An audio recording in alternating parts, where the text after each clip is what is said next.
এভাবে উঠতে উঠবো।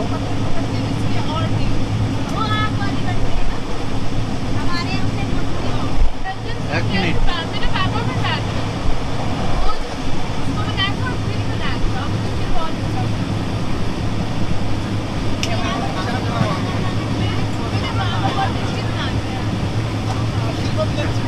ওকে,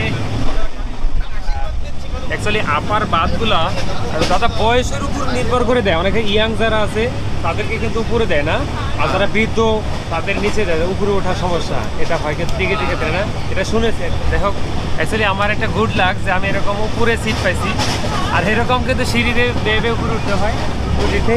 এটাই আমার বেড, এখানেই আমাকে সারা রাত জার্নি করতে হবে, ঘুমাতে হবে, রেস্ট করতে হবে। তো এইভাবেই যাচ্ছি।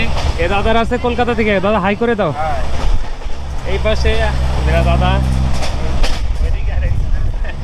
মানে সব মিলে আজকে আমরা সবাই একটা ফ্যামিলির মতো, একটা ফ্রেন্ড সার্কেল।